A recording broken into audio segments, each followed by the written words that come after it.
BBC Biboy Bibo Confessions.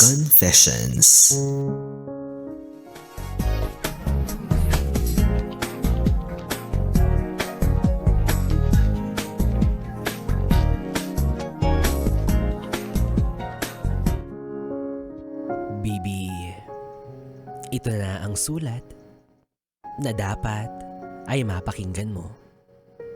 Kasi malay mo, para sa'yo pala to.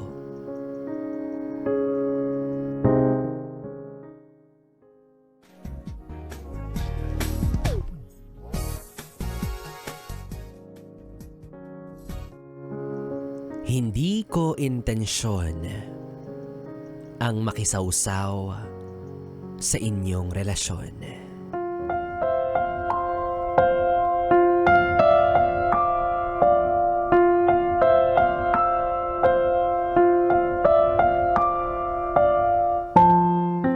Para sa magjowang nakasabay ko sa isang fast food restaurant.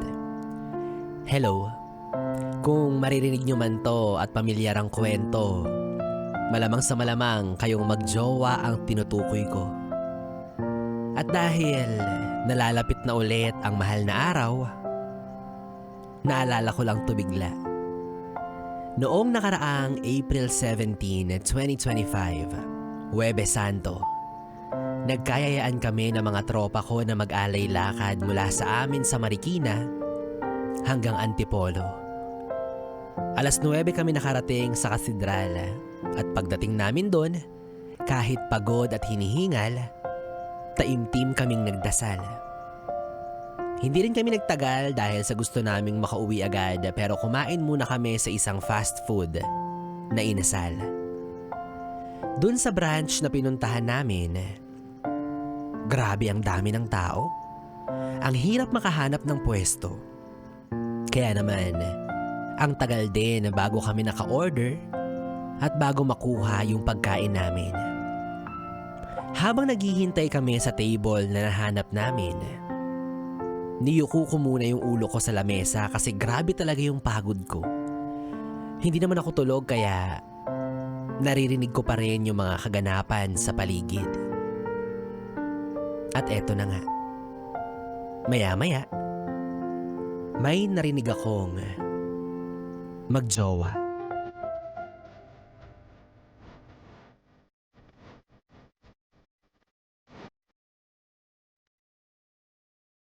Kararating pa lang nila pero nakuha na agad nila yung order nila.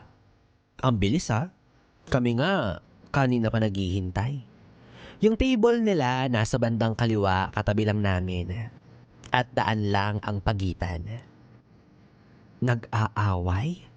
Nagtatalo sila sa hindi ko maintindihan na dahilan. Basta ang naririnig ko lang, bahala ka dyan. Bakit kasi pinapunta mo pa ako dito? Uuwi na lang ako. Dami-dami pang tao, hirap sumakay. Boses yon ng isang lalaki na kahit mukhang galit na, mahinahon pa rin ang pananalita. Inangat ko ang ulo ko at pasimple ko silang nilingon. Yung babae naman halatang naiinis at galit na rin siya. Pero mapapansin mong nagpipigil sila kasi marami ang nakakarinig at nakakakita. Pero bilang tsismosa, inabangan ko pa ang mga susunod na mangyayari. Sa isip-isip ko, ano ba naman tong dalawang to? Nag-aaway sa harap ng pagkain na hindi pa nga nila nagagalaw. Pwede namang kumain muna tapos tsaka sila mag-usap kasi baka gutom lang sila. Hanggang sa pabulong-bulong na lang sila na para bang maghihiwalay na. Nang biglang nag-walk out yung lalaki. Wow! Ngayon lang ako nakakita na lalaki ang nag-walk out at babae ang humabol. Pero Kiber, hindi naman ako kasali sa relasyon ninyo. Pakialam ko naman. Pero after 3 minutes, may napansin ako. At ito talaga, yung pumukaw ng atensyon ko at naging concern ko.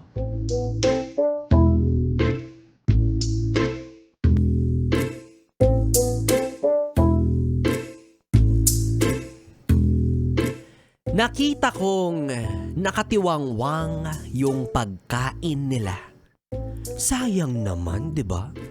Ang daming hindi kumakain tapos may masasayang lang na pagkain dahil sa away. Nagdadalawang isip ako, sabi ko, pag ito wala pa rin kumuha, ipapa-take out ko to.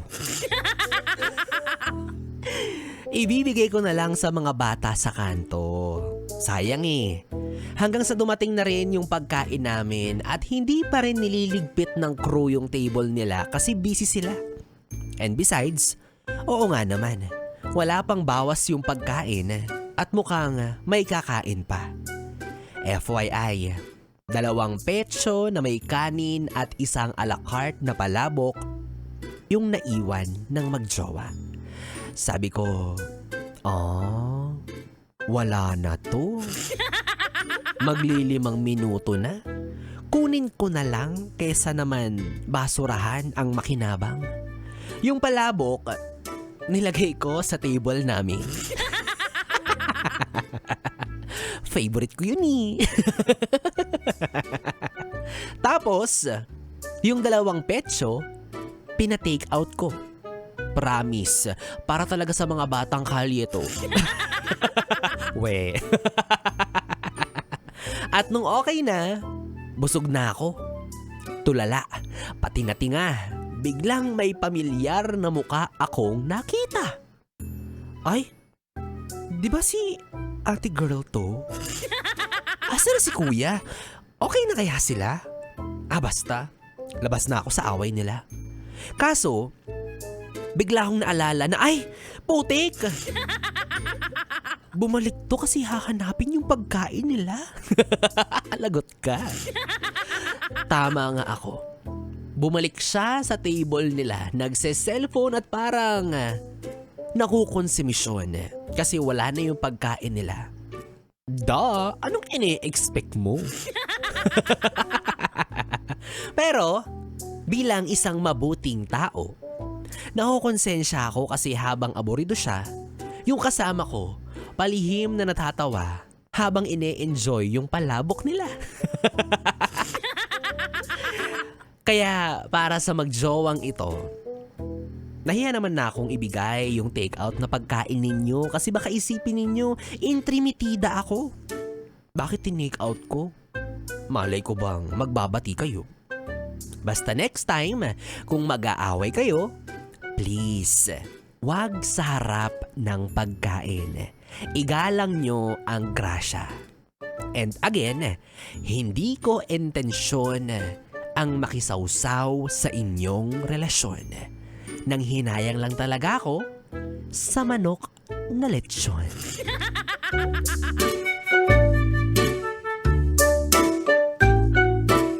Yes, it's me, Hana, ang baby girl ng Marikina.